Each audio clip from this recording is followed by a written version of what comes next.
السلام عليكم ورحمة الله وبركاته.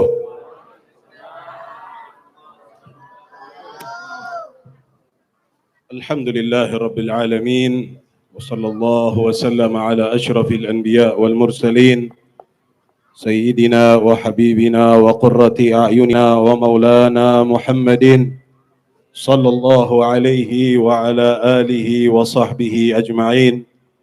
اللهم فصل وسلم على سيدنا محمد الفاتح لما أغلق والخاتم لما سبق ناصر الحق بالحق والهادي إلى صراطك المستقيم وعلى آله وصحبه حق قدره ومقداره العظيم. أما بعد. Alhamdulillah, yang saya muliakan, sama kita ta'zimi guru kita bersama Al-Habib Husnul Yaqin bin Abdul Hamid bin Yahya, juga para asatidzah dari Ashkhal, Ustaz Muhammad Mayuri, Ustaz Irsyad, Ustaz Tahir, Ustaz Mahmud, dan yang lainnya, orang tua yang kita hadir pada malam hari ini, juga sahabat daripada saudara-saudara kami daripada ABM, Abang Bob, dan beserta kawan-kawan yang lain, muslimin, muslimat, yang semoga kita pada malam hari ini dimuliakan oleh Allah Subhanahu wa taala. Amin ya rabbal alamin. Tanpa membuang masa,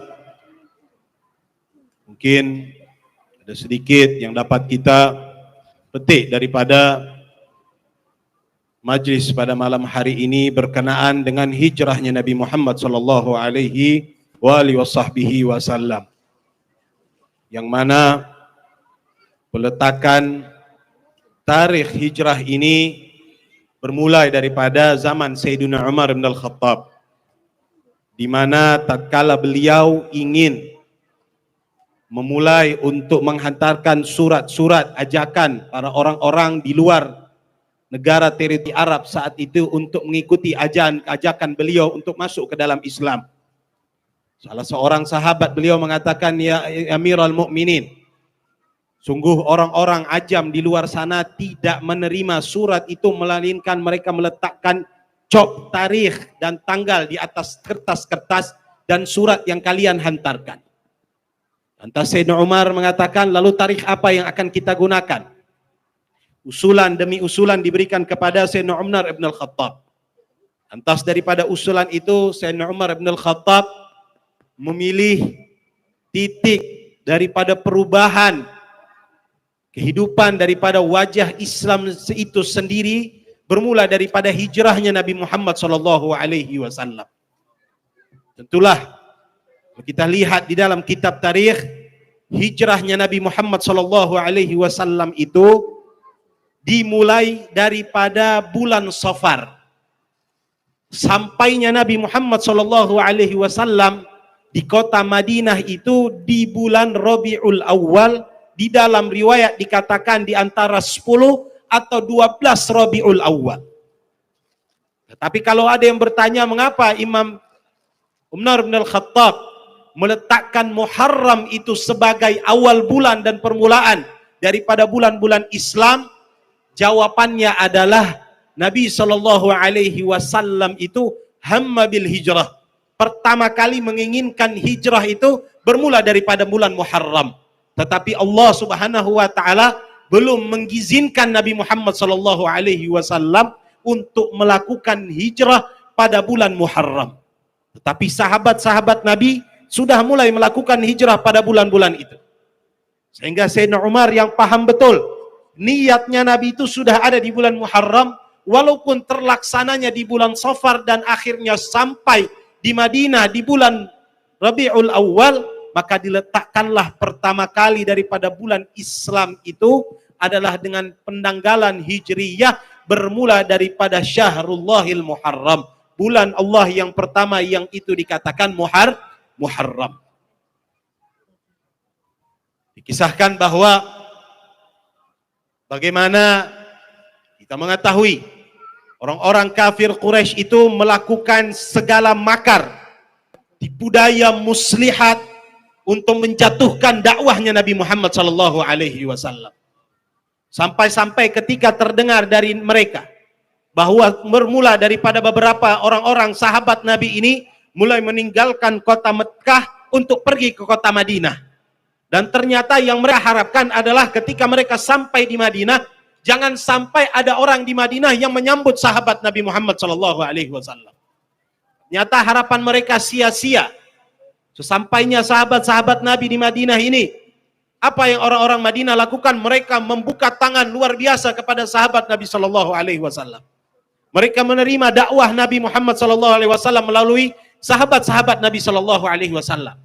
Sehingga mereka berpikir, kalau sampai Nabi Muhammad SAW ini berjaya untuk melarikan diri daripada Mekah kemudian menuju Madinah, yang mereka takutkan akan semakin jaya dakwah Nabi Muhammad SAW. Semakin lebar dakwah Nabi Muhammad SAW. Mulailah orang-orang Quraisy saat itu duduk kemudian mengatakan bahwa hari besok akan kita lakukan mesyuarat di tempat yang namanya Darun Nadwah, dan tempat ini adalah rumah daripada Nabi Muhammad SAW, yaitu Qusay ibnu Kilab. Dikumpulkanlah pemuka-pemuka daripada tokoh-tokoh Quraisy saat itu untuk melakukan mesyuarat agung perihal Nabi Muhammad SAW.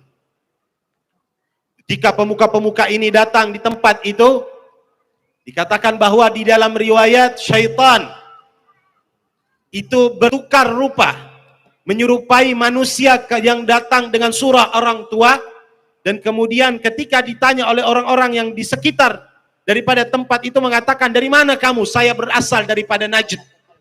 Saya berasal daripada, saat itu kalau kita katakan sekarang Najd itu adalah Riyadh, ibu kotanya, ibu negara daripada Saudi Arabia. Dikatakan, untuk apa kau hadir di mesyuarat ini? Dikatakan, kamu ini tak akan kehilangan rugi untuk datangkan saya dan duduk di tempatmu. Dan saya akan berikan kamu manfaat dengan pendapat yang cemerlang yang saya dapat berikan kepada kalian.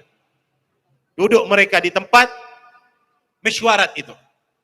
Mulailah orang-orang Arab ini berpikir bagaimana menggagalkan hijrahnya Nabi Muhammad SAW. Agar jangan sampai Nabi Muhammad ini meninggalkan Mekah kemudian menuju Madinah. Salah seorang di antara mereka mengatakan, saya punya mesyuarat usulan. Rai, pandangan yang pertama adalah bagaimana kalau kita kurung Nabi Muhammad SAW, penjarakan ia di sebuah penjara besi dan tinggalkan orang itu dengan mati dan sampai membusuk, kemudian tak ada satu sahabat pun yang dapat menolongnya. Syaitan ini kemudian mengangkat tangan, ini bukan pendapat yang baik. Dakwahnya Nabi Muhammad SAW sehingga Nabi SAW dapat lepas dan lari daripada penjara.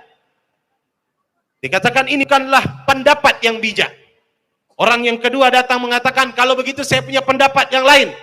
Apa? Biarkan kita halau Nabi Muhammad SAW, kita halau Muhammad dari tempat kita. Keluarkan dari tempat kita, kemudian biarkanlah ia pergi mencari tempat yang lain, sehingga kita tidak perlu hiraukan tentang dakwah Nabi Muhammad SAW. Kata syaitan, ini lagi buruk daripada pendapat yang pertama. Yang pertama kalian penjarakan itu masih baik lagi. Tetapi dia dapat lari lagi kalau kau biarkan ia berkeliaran di luar.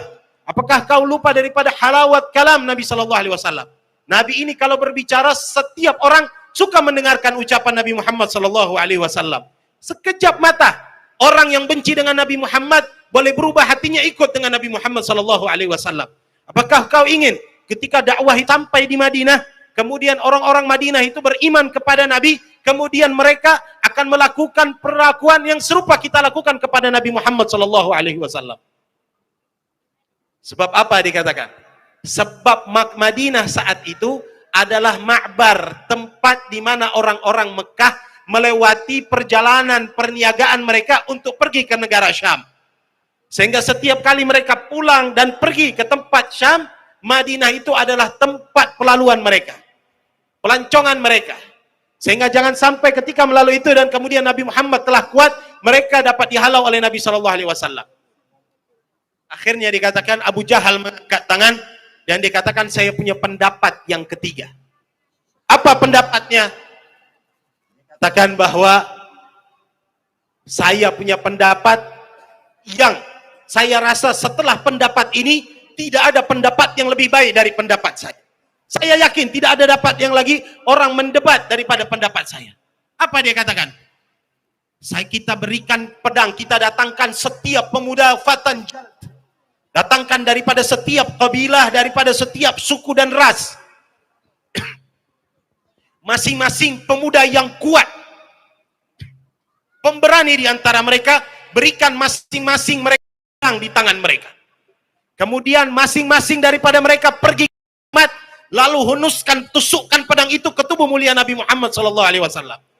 Sehingga nanti Banu Abdul Manaf, kalau keluarganya Nabi itu menuntut pembalasan, mereka bukan hanya menghadapi satu atau dua kabilah, tetapi satu antero Mekah adalah musuh kepada mereka. Sehingga tidak ada pilihan lagi, kecuali mereka hanya akan menerima dia upah daripada denda atas kematian Nabi Muhammad SAW. Syaitan mengatakan, ini baru pendapat yang baik. Abu Jahal punya pendapat ini, syaitan pun takjub dengan pendapatnya Abu Jahal. Ini baru pendapat yang hebat. Kalau pendapat ini, saya rasa tidak ada lagi pendapat yang lebih baik. Akhirnya mereka bersepakat untuk menyiapkan pedang dan menyiapkan setiap pemuda untuk membunuh Nabi Muhammad SAW. Tapi Allah Subhanahu wa taala bagaimana berjanji di dalam Al-Quran, wallahu ya'simuka 'anin nas. Sesungguhnya Allah menjaga wahai Muhammad engkau daripada seluruh manusia yang ingin berbuat buruk kepada Nabi Muhammad SAW. Diberitahukanlah kepada Nabi Muhammad melalui Jibril bahwasanya orang-orang kafir Quraisy akan membunuh Nabi Muhammad. Maka Nabi Muhammad memerintahkan menantunya saat itu, Sayyidina Ali, untuk menggantikan beliau di tempat tidur Nabi Muhammad SAW. Daripada Rasulullah SAW, menantu Nabi Muhammad SAW. Dia tidak mengatakan, ya Rasulullah, apakah engkau ingin anakmu menjadi janda karenaku ya Rasulullah? Kalau saya tertusuk dan mati ya Rasulullah oleh tangan kafir Quraisy, tentulah anakmu menjadi janda ya Rasulullah. Tetapi Nabi SAW ingin memperlihatkan bagaimana iman dan loyal, betapa setianya seseorang ketika beriman kepada Nabi Muhammad SAW. Sampai tahap mana seseorang itu akan diuji akan keimanan dengan Nabi Muhammad SAW. Kalau lagi masih berbicara tapi dan memberikan alasan, iman kita belum lagi sempurna dengan Nabi Muhammad SAW. Sayyidina Ali tidak memberikan satu patah kata pun. Dia katakan, ya Rasulullah, apa yang kau perintahkan, itu yang akan dilakukan oleh Sayyidina Ali bin Abi Thalib karramallahu wajhah. Malam saat itu, Sayyidina Ali tidur di tempatnya Nabi Muhammad SAW. Sayyidina Rasulullah SAW yang menunggu kabar untuk hijrah. Dan kemudian Sayyidina Abu Bakar diperintahkan, diminta oleh Nabi untuk menunggu kesiapan Nabi SAW, sehingga turun wahyu untuk memerintahkan Nabi pergi meninggalkan kota Makkah untuk menuju kota Madinah. Ketika datang hari di mana Rasulullah SAW berhijrah, orang-orang kafir Quraisy pada malam hari itu, ketika membuka bilik dan rumah Nabi Muhammad SAW, mendapatkan di atas katil Nabi SAW yang saat itu tertutup selimut adalah Sayyidina Ali bin Abi Thalib, bukan Rasulullah SAW. Dan tentu mereka tidak menginginkan nyawa Ali bin Abi Thalib saat itu, sehingga mereka tinggalkan Sayyidina Ali bin Abi Thalib dan kemudian mencari di mana Nabi Muhammad SAW melakukan perjalanan untuk menuju daripada kota Mekah. Saat itu kota Mekah itu kemudian untuk menuju ke Madinah. Kota Madinah saat itu berada di arah utara daripada kota Mekah. Nabi yang cerdik mengetahui bahwa mereka pasti mengira Nabi SAW melakukan perjalanan ke utara. Tetapi Nabi menjadi jalan ke tempat yang lain yang kita kenal dengan Gua Thur atau Jabal Thur. Nabi SAW mengambil jalan ke selatan terlebih dahulu, kemudian memasuki gua yang kita kenal dengan Gua Thur. Disitulah orang-orang kafir mengira bahwa kita telah tertipu dengan Nabi Muhammad. Ini Muhammad pasti tidak melalui jalan ini. Mungkin dia ambil daripada jalan bahagian selatan dan kita kena jalan dicari Nabi Muhammad mana satu tempat dia bersembunyi di tempat itu.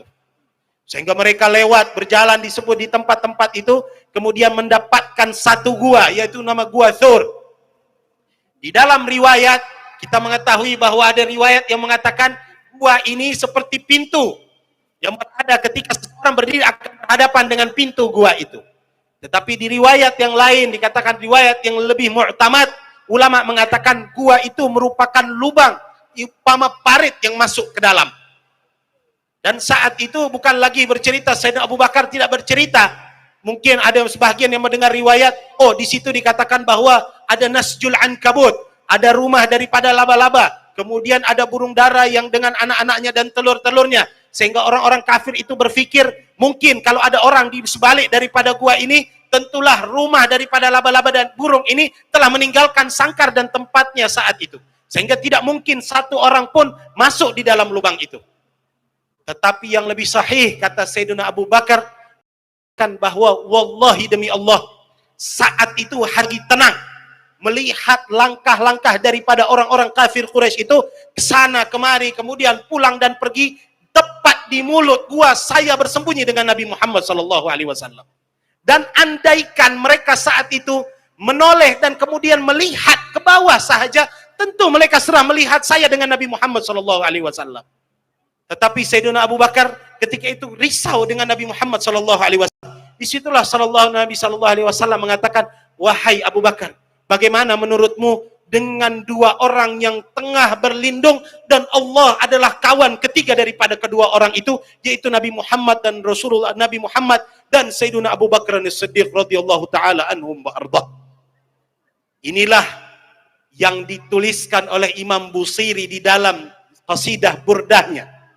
Dhannul hamama wa dhannul ankabut ta'ala khairil bariyati lam tansuj wa lam tahumi inayatullahi aghnat an mudha'afatin minad duru'i wa an alim minal utumi.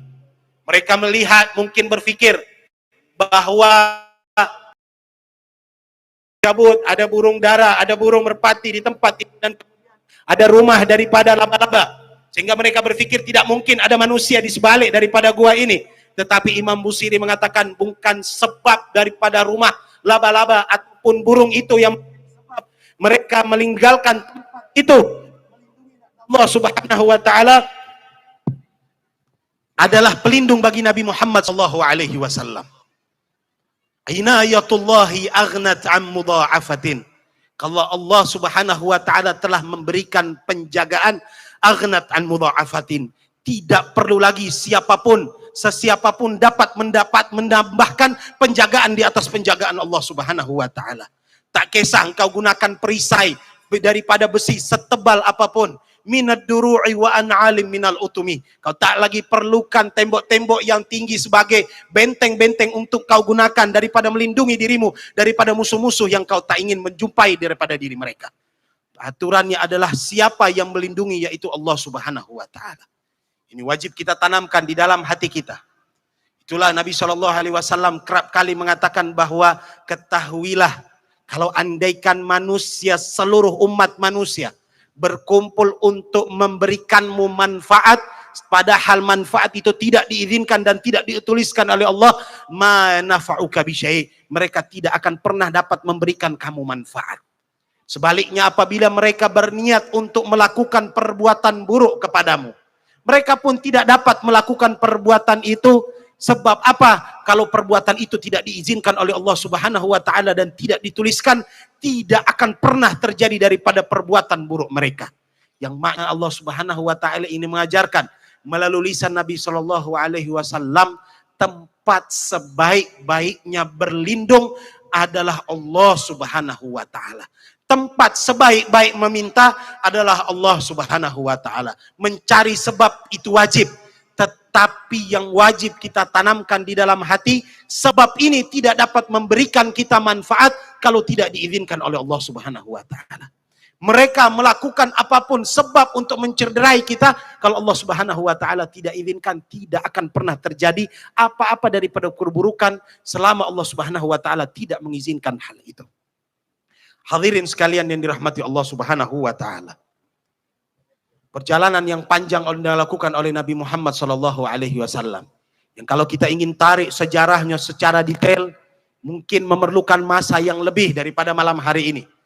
Melihat daripada masa, mungkin besok orang-orang akan kerja. Kita coba singkat kisah hijrahnya Nabi Muhammad sallallahu alaihi wasallam ke beberapa poin saja. Ketika Nabi sallallahu alaihi wasallam melakukan perjalanan, bahkan di dalam perjalanan itu bukan tanpa ujian dan cabaran, Allah Subhanahu wa taala jadikan itu. Nabi SAW ingin meninggalkan keburukan apa yang dilakukan oleh pada kafir-kafir Quraisy kepada Nabi Muhammad SAW. Lantas ketika di perjalanan itu, Nabi SAW bukan menemui kesenangan dan kenikmatan di dalam perjalanan itu. Tetapi ketahuilah wahai hadirin, perjalanan hijrah itu dilakukan, para ahli syiar mengatakan saat itu menjadi musim yang paling panas dilakukan perjalanan oleh Nabi Muhammad SAW. Setiap kerap kali di siang hari, di petang siang hari, ketika matahari berada tepat di atas Nabi Muhammad SAW, tubuh yang mulai mengeluarkan peluh berlebihan, kemudian tubuh yang mulai merasakan kepenatan, Nabi SAW itu berkali-kali mencari batu yang besar untuk berteduh di sebalik batu itu agar tidak terkena panas yang terik saat itu. Nah, Sayyidina Abu Bakar As-Siddiq menjadi pelindung yang setia kepada Nabi Muhammad SAW.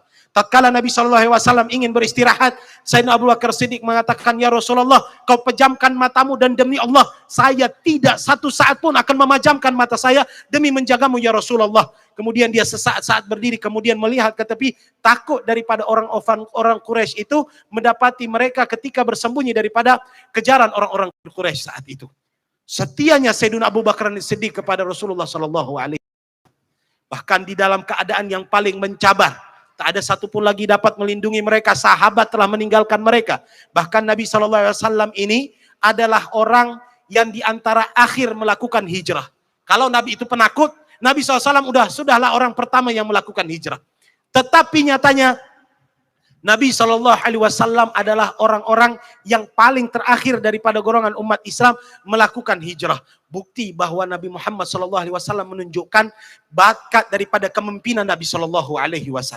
Nabi menyelamatkan umatnya terlebih dahulu, baru Nabi SAW selamatkan diri Nabi Muhammad SAW. Di perjalanan itu bukan Nabi SAW membawa bekal yang cukup. Hadirin, kita kalau berjalan daripada satu tempat ke tempat yang lain saat ini pun, saya rasa tak satu pun daripada kita yang confident untuk mendapatkan bekalan yang cukup untuk sampai ke satu tempat, dari satu tempat ke tempat yang lain. Nabi SAW di bawah kejaran musuh. Sampai-sampai dikatakan bahwa ketika itu melihat ada sebuah khemah di tepi daripada di tengah padang pasir, dekat-dekat daripada batuan gunung-gunung yang dihuni oleh seorang perempuan yang tua, dan perempuan ini nampak garang daripada penampakannya, nampak seseorang yang terbiasa bekerja dengan pekerjaan yang keras, pekerjaan yang kasar ia lakukan. Nabi SAW bertanya, wahai perempuan, adakah engkau mempunyai makanan yang dapat kami beli daripada dirimu? Dia katakan, tidak ada satupun yang dapat kau ambil daripadaku.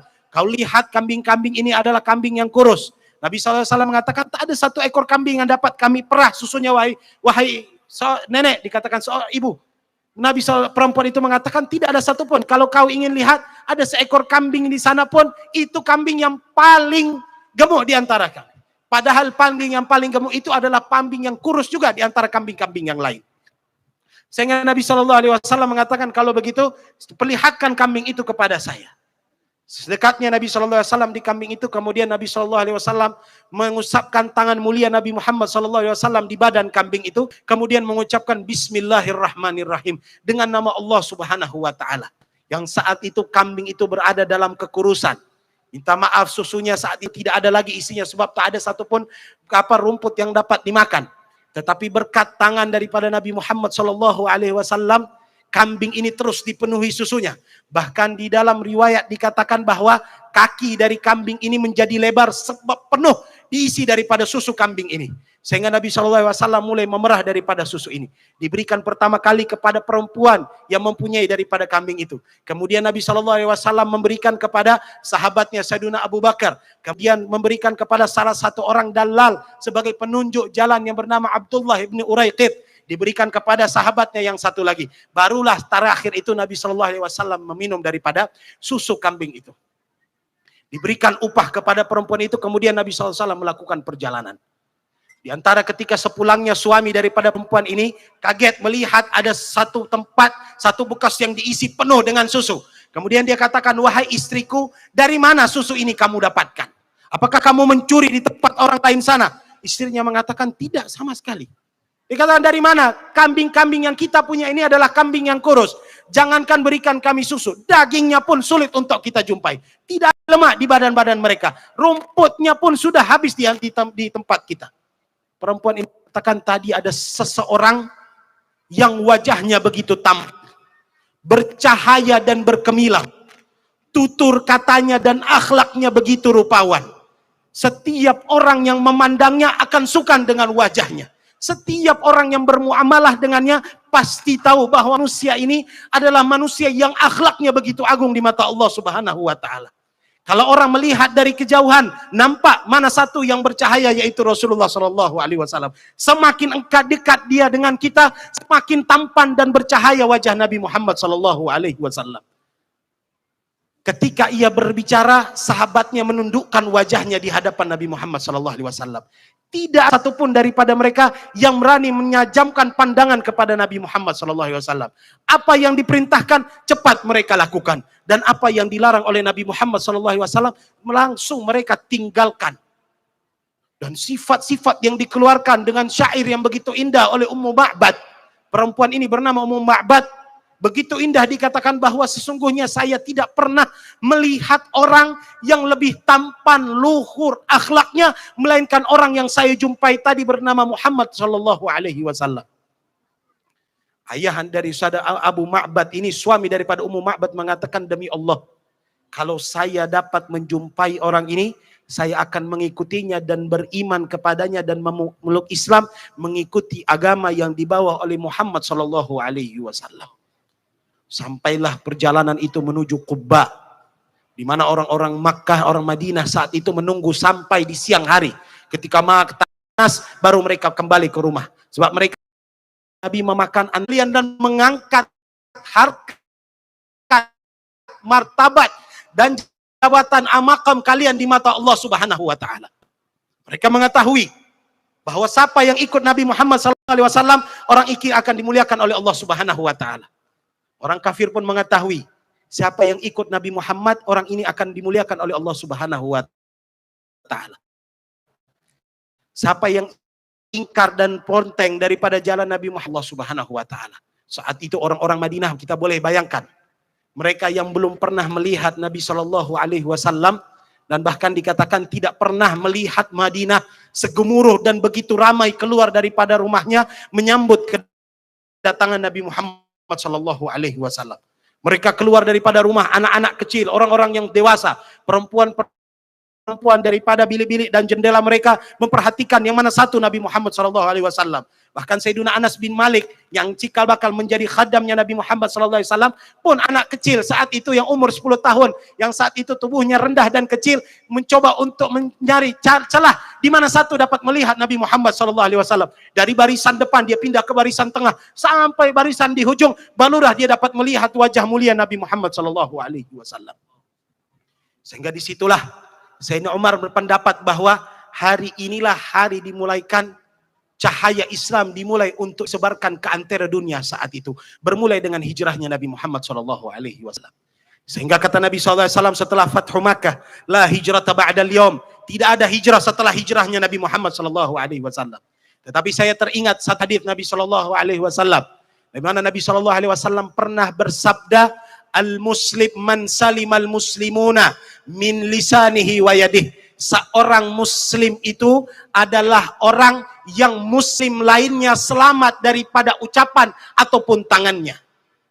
Yang maknanya seorang tidak dikatakan muslim di hadapan Allah Subhanahu wa taala, yang maknanya tidak sempurna keislamannya apabila masih mulutnya menyakiti saudaranya yang lain.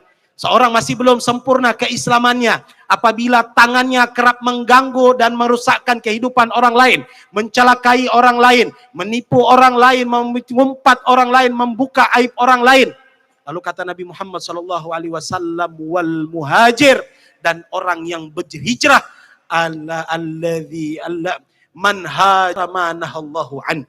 Seseorang yang berhijrah bukanlah orang yang berhijrah pindah dari satu tempat ke tempat yang lain, tetapi orang yang hakikat, orang yang berhijrah, orang yang meninggalkan apa yang dilarang oleh Allah Subhanahu wa taala untuk menuju apa yang diperintahkan oleh Allah Subhanahu wa taala.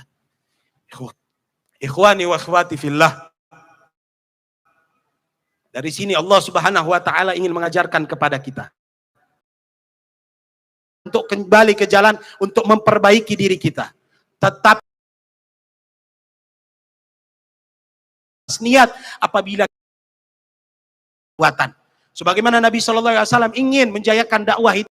Tetapi ketika saat itu tidak lagi dapat, tidak ada lagi harapan untuk duduk di Mekah itu untuk dapat menjayakan Islam, terpaksa Nabi SAW meninggalkan kota Medah untuk menuju kota Madinah demi mengangkat dan menyebarkan, membesarkan agama Islam.